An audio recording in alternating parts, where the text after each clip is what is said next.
आज का पवित्र बाइबल पाठ यूहन्ना रचित सुसमाचार अध्याय 10 पहली बात।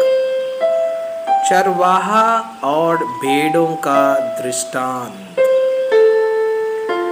मैं तुमसे सच सच कहता हूँ कि जो कोई द्वार से भेड़शाला में प्रवेश नहीं करता परंतु किसी दूसरी ओर से चढ़ जाता है वह चोर और डाकू है।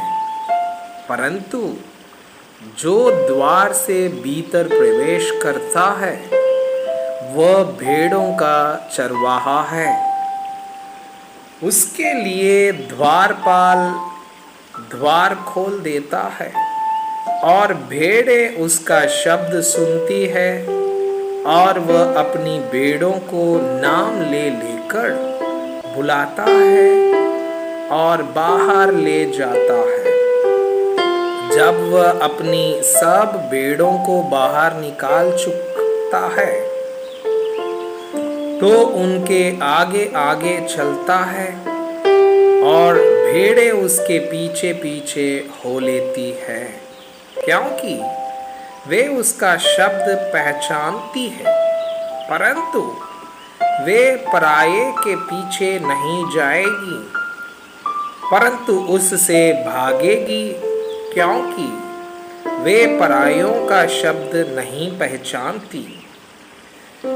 यीशु ने उनसे यह दृष्टांत कहा परंतु वे न समझे कि ये क्या बातें हैं जो वह हमसे कहता है। यीशु अच्छा चरवाहा।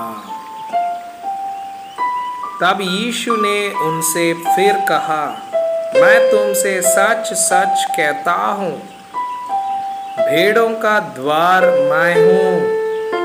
जितने मुझसे पहले आए वे सब चोर और डाकू हैं, परंतु भेड़ों ने उनकी न सुनी। द्वार मैं हूँ, यदि कोई मेरे द्वारा भीतर प्रवेश करे तो उद्धार पाएगा और भीतर बाहर आया जाया करेगा और चरा पाएगा। चोर किसी और काम के लिए नहीं परंतु केवल चोरी करने और घात करने और नष्ट करने को आता है।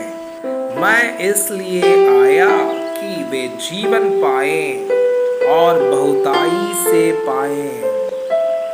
अच्छा चरवाहा मैं हूँ। अच्छा चरवाहा भेड़ों के लिए अपना प्राण देता है।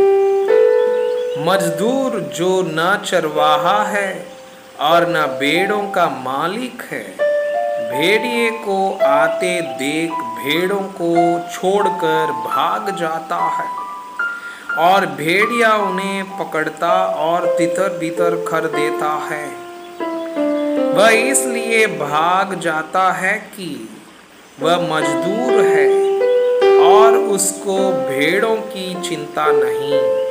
अच्छा चरवाहा मैं हूँ। मैं अपनी भेड़ों को जानता हूँ और मेरी भेड़ें मुझे जानती हैं।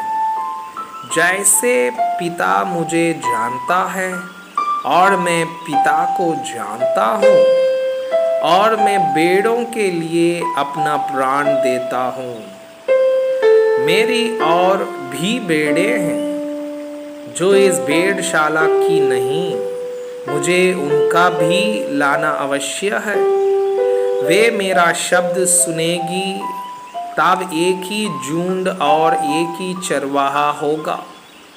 पिता इसलिए मुझसे प्रेम रखता है कि मैं अपना प्राण देता हूँ कि उसे फिर ले लूँ। कोई उसे मुझसे छीनता नहीं, वरन मैं उसे आप ही देता हूँ। मुझे उसके देने का भी अधिकार है और उसे फिर लेने का भी अधिकार है। यह आज्ञा मेरे पिता से मुझे मिली है। इन बातों के कारण यहूदियों में फिर फूट पड़ी। उनमें से बहुत से कहने लगे, उसमें दुष्ट आत्मा है और वो पागल है, उसकी क्यों सुनते हो? अन्य लोगों ने कहा, ये बातें ऐसे मनुष्य की नहीं जिसमें दुष्ट आत्मा हो।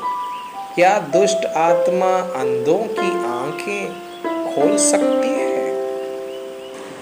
मैं आपसे यह अनुरोध करता हूँ कि कृपया आज का बाइबल पाठ को अध्ययन करें और जिन वचनों के द्वारा आप प्रभावित हुए उसे अपने कॉपी में लिखें और आज दिन भर इस वचनों को अपने जीवन में अभ्यास करें।